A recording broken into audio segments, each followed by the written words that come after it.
how's it going? My name is Jay and welcome to the channel. Before we get started on today's video, I just want to take this opportunity to say a huge thank you to everyone who watches the videos and has subscribed, because we've just hit 400 subscribers, which is so dope. Like, the thought that 400 of you found my content interesting enough to subscribe is amazing. I just love that we're building up a little bit of a community here. I'm seeing so many familiar faces in the comments. So huge thanks to all of you who've been here since, a while ago, and also to all of you who have just arrived. It is just such a pleasure to have you on board with this kind of zoo building journey of ours. So just welcome on board, and thank you to everyone who's kind of joined in.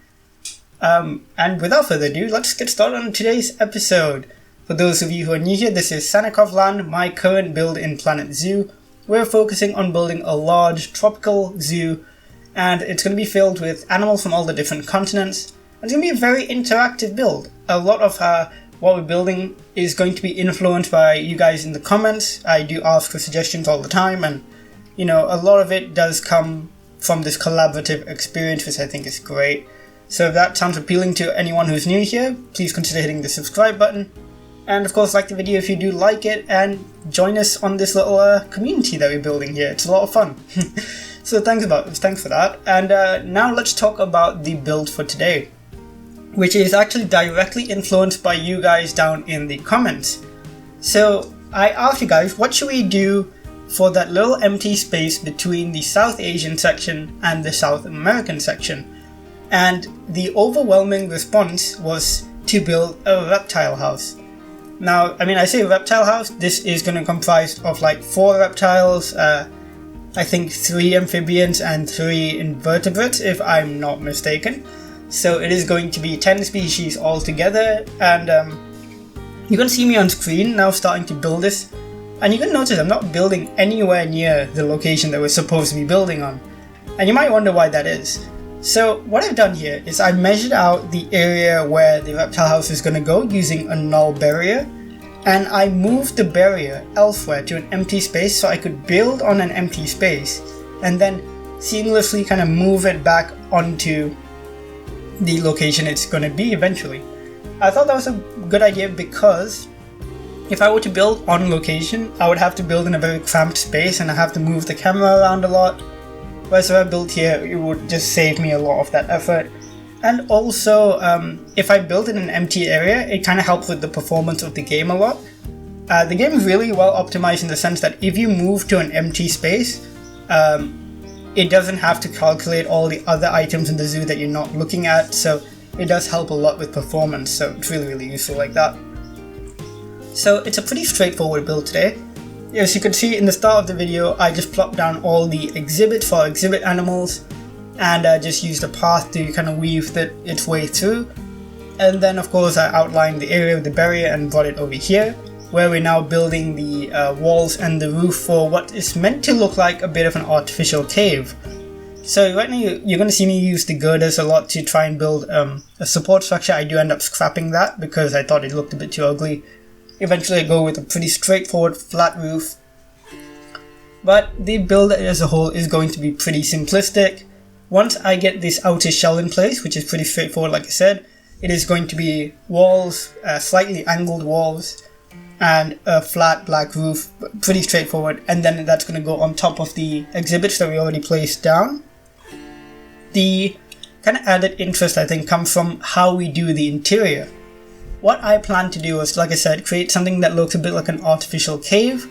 In fact, this whole area is called the Amazon Experience, so to speak.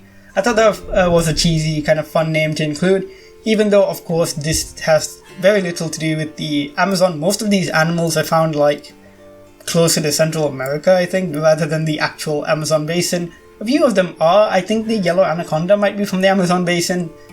But just in general, I think the Amazon Experience just sounds like such a cheesy like zoo name for a reptile house kind of thing. So I thought, yeah, I'm gonna go for it. That sounds perfect. So the Amazon Experience it is. So you go in there, and I want it to look like you've entered the jungle a little bit. So everything, the sides are all going to be covered in rock, and you're going to have lots of roots and vines and creepers, lots of growing trees, growing leaves and stuff all over the walls. So it does feel like you've entered a natural area, and all the exhibits are going to look like they're embedded into the rock. So a very common thing that is done in a lot of zoos is to have reptile houses like this, where you'd have like formed foam and stuff to emulate rocks and make it look very natural inside of these types of areas. This is kind of based on a lot of very similar reptile houses or reptile areas that I visited in many zoos. A lot of them do this kind of style, and I thought, yeah, let's go for it. So that's kind of what we did, and that's pretty much it for the explanation of this thing itself. Not too much extra goes into it. I do add a little water feature as well, a little waterfall. You might wonder how on earth I'm going to fit a waterfall in there. Somehow I did. It's really small. And a lot of foliage as well inside. I had a glass roof and a green roof as well to just kind of make it fit a bit more with the rest of the park and to give it some natural light. But otherwise, that's kind of about it. Very straightforward build, so let's take the time to talk about the animals a little bit. Like I said, we do have 10 whole species that we're including today, which is kind of bonkers. I'm not going to do a species profile for all 10 species because that would take up the whole video, maybe even more than the whole video. So what I'm going to do is I'm going to talk a little bit about the animals, but I'm going to put up a link in the corner of the video, linking you back to one of my older builds in my previous park called Boomy Reptile Sanctuary. In that park, I think in one of the last episodes, I did a reptile house like this, and in that video I actually talk a lot about the animals, and I basically did like mini species profiles. They're not as polished as my current species profiles that I'm doing for this park, but I think they're pretty informative and should teach you a little bit more about the animals if you're interested. So if you want to learn more about those animals in a really in-depth way, I do suggest checking out that video. I will put up a link in the video right now and also in the description down below. So please do check it out if you want to learn more about these animals. But let's just talk very briefly about them anyways in this video, just so we get a good idea of what's going into this habitat. Let's talk about the reptiles first. So we're going to introduce 2 snakes and 2 lizards.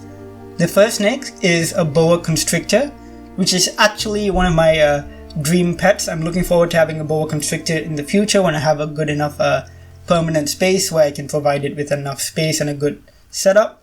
My first pet, I think I would like to have a ball python at some point, but that's aside from what we're talking about. So boa constrictors, their scientific name is also boa constrictor. They're of course carnivorous. They eat small mammals, most of the time birds in the wild.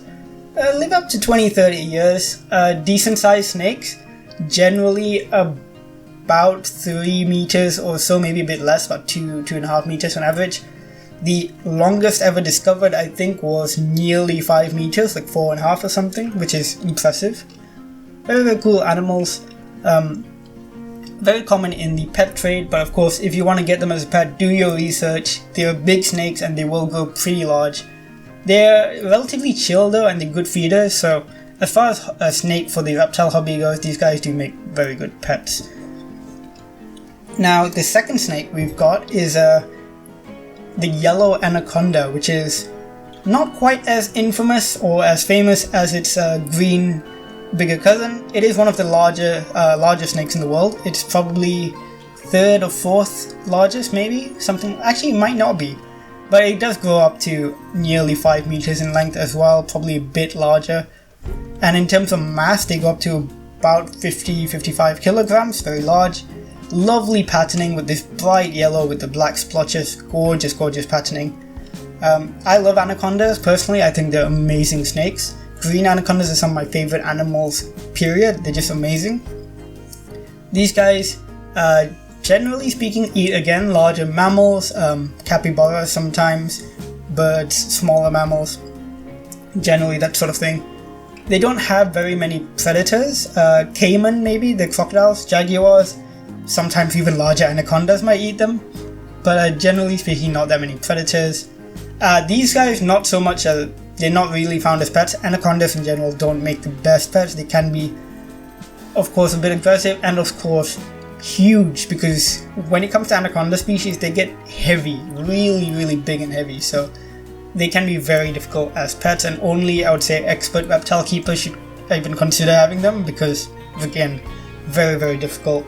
And unless you're an experienced breeder or an experienced keeper, I would not recommend it at all.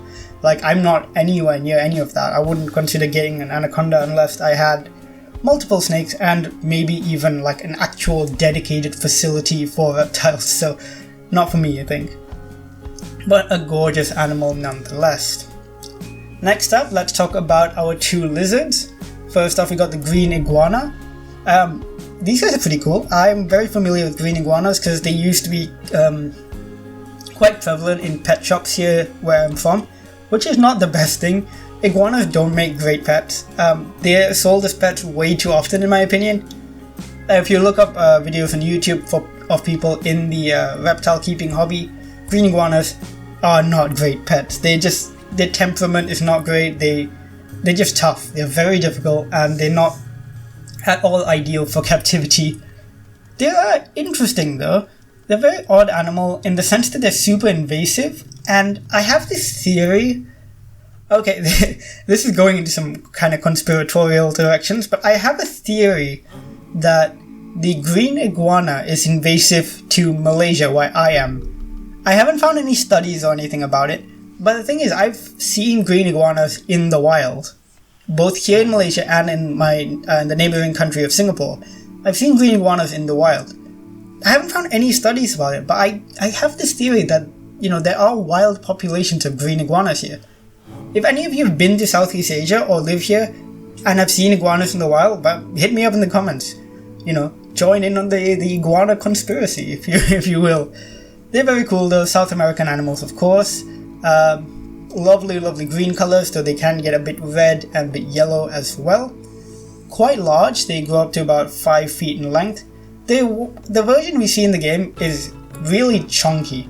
In real life, they do get a bit skinnier than that.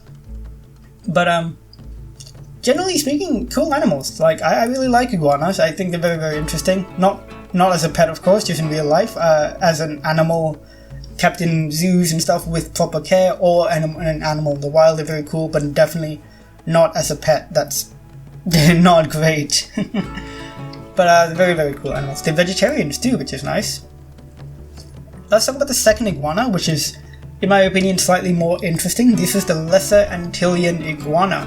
So its scientific name is Iguana delicatissima. I forgot to mention, the green iguana's scientific name is iguana, which is nice, very easy. But the Lesser Antillean iguana is endemic to the Lesser Antilles, as the name might suggest. It's a set of islands in the Caribbean Sea. Very, very interesting animals. I think they're quite endangered, actually. They're critically endangered, which is, again, such a shame. But they're endangered primarily due to introduced animals like dogs, feral cats, that sort of thing, mongooses.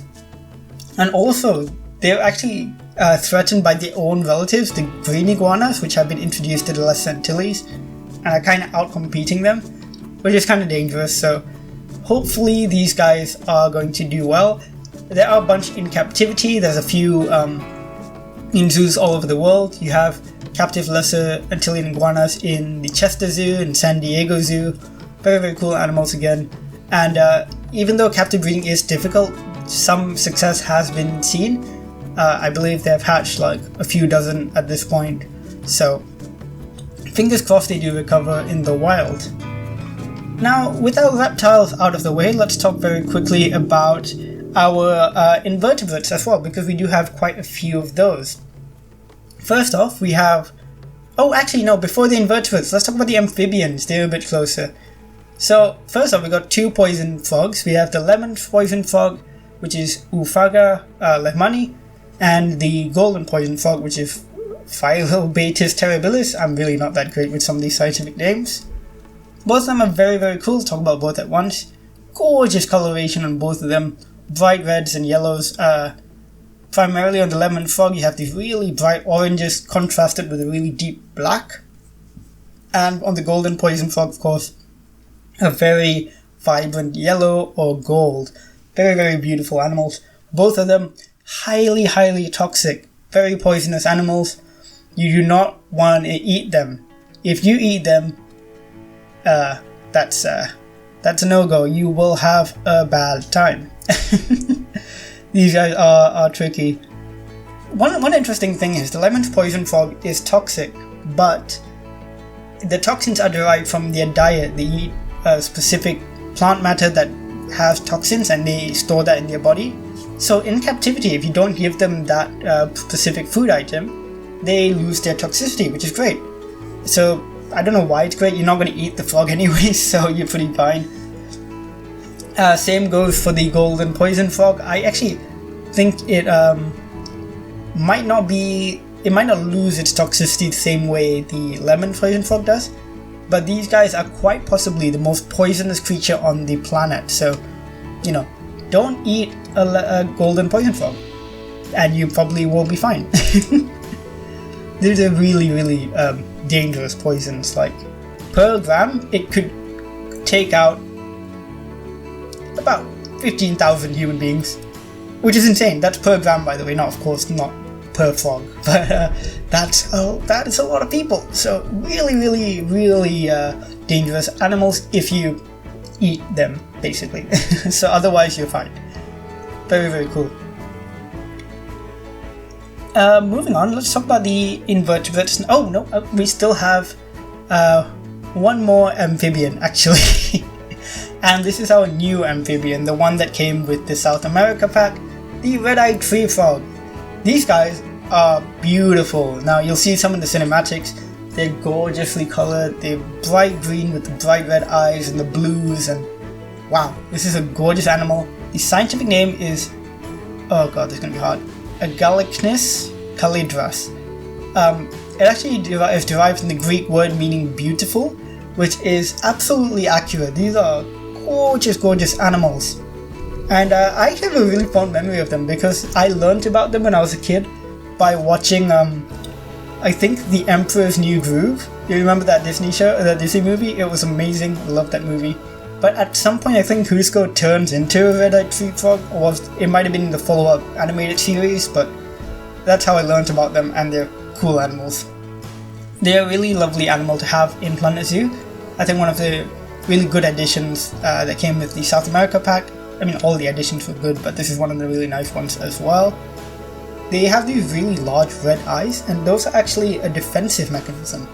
So predators that see the red eyes, it's gonna be like, oh, what is this? And they're gonna run away. So it gives the frog a chance to kind of hide away, so that's kind of nice.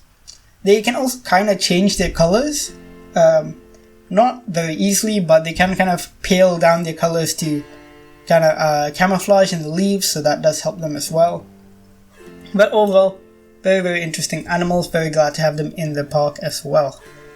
Now we can talk about the invertebrates, now that I've finished the amphibians. So we've got two spider species. We have the Goliath bird eater, which is super cool spider, very large, very chunky spider. They're called bird eaters, I think, because there's a myth that the first person who saw it eating a bird. There's also another theory that there was an engraving in an early culture that showed one eating a hummingbird of some sort, but it doesn't really go after birds. It probably will eat them if they're already dead and on the ground, stuff like that, but they're not gonna go after birds like actively. Otherwise, they do go for other insects, small mammals, nothing specific. They do have some venom, but the venom is kind of harmless to people, generally speaking. They only bite in self-defense anyways, and generally speaking, they're not even going to envenomate you most of the time. That's kind of a thing with a lot of tarantula species, is that they don't tend to attack humans, and generally speaking, most of the time they kind of chill out. They're pretty chill in general, so I mean, I wouldn't suggest you go and poke a tarantula, but in general, they're not the most aggressive of spider species. The Goliath bird eater is in fact the largest in the world, which is very impressive. And the next spider we have is actually the red-kneed tarantula, one of the more famous of the tarantula species, of course named for its gorgeous red knees, which is a sentence I never thought I'd say, but a very beautiful animal nonetheless. it does have a very long lifespan, which is quite interesting. I think they can live up to about 30 years. For the females, males live way shorter, about 5 years. But that's very, very cool, I think. Very interesting animals as well. And our final invertebrate is Scolopendra gigantea, which is the Amazonian giant centipede. So these guys are scary looking, but very cool. I'm a big fan of centipedes. Well, I say I'm a big fan. I think they're very cool animals. Like, I wouldn't want one to bite me or to crawl on me. They've got that kind of scare factor to them because they're giant centipedes, but I think they're very, very cool nonetheless. They get up to about 30 centimeters, almost a foot long. Very large animals. They can feed on invertebrates, small vertebrates like lizard, frogs, and mammals. Occasionally birds as well. Very, very cool things. And I think I mentioned this fact in one of my previous videos as well when I talked about them. But they have this really bonkers hunting strategy where they can climb up to the ceiling of a cave and dangle themselves off and catch bats, which is insane and just absolutely crazy. So, you know, that's just insane for a predator, I think. So, very, very cool. Anyways, that's all the animals we have included today in this particular build for the Amazon experience, as this building is called. Once again, like, the name of the building probably has very little to do with its contents. Like, I think 2 of the animals are Amazonian in general. I just thought the Amazon experience sounded like a very cheesy zoo name that would have totally been what this building is called. Shout out to Ricey for her fonts that we're going to use for the exterior of the building. Really great font. And yeah, so let's just talk about a few things that I want to get going for the next few weeks. Like I said, I'm planning to start a Discord server at some point in the next month or so. So that'll be ready whenever I get that set up. But I just want to let you guys know there will be a bonus video tomorrow. A lot of you guys have been asking for a lot of the Sannikovland assets to be uploaded to the workshop. And that's what tomorrow's video is going to be. I'm kind of getting everything ready. And tomorrow I'll release a bunch of the items that I built for Sannikovland to the workshop all at once. So a lot of the canopies, the elephant house, stuff like that. That's all going onto the workshop so that you guys can use them in your own park builds. So keep an eye out, that'll be tomorrow's video. I'm also thinking of potentially starting a new series. It's going to be... So a lot of people have asked me to play franchise mode. The issue with that is that my internet connection is not the greatest sometimes, so franchise mode might be a bit tricky. However, I am thinking of playing challenge mode, because challenge mode is basically franchise mode, just minus the other players in the animal trading thing. And I'm thinking of playing that on hard mode, because I am really bad at games when they try to make things really difficult. So that could be quite funny to watch. And I'm thinking of playing it on one of the scenario zoos instead of just the flat empty zoos. I'm trying, because you can use the scenario zoos as well. So I might use one of those. And that will be a live play series. So I'd love to hear what you guys think about that idea. Whether you like to see me play a live challenge mode series. It is quite an appealing idea to me because it'll be a lot easier to record. I don't have to build anything fancy. It's more playing the game according to its own mechanics, so it would be quite a different series as well. So let me know what you think of that in the comments down below. But other than that, we're coming very close to the end of this episode now. I just want to say huge thanks to everyone once again for 400 subscribers. That's insane and it means so much to me. Let me know what you think of this episode down in the comments below. And of course, just chat to me down below. Tell me what your favorite part of this episode is. Any new ideas, because I did ask what we should do next, and I think the consensus is we're doing a petting zoo. So do let me know what you want to see in the petting zoo as well. And of course, subscribe if you enjoy this content. Thanks so much for watching, and as always, I'll see you guys tomorrow, actually. Bye!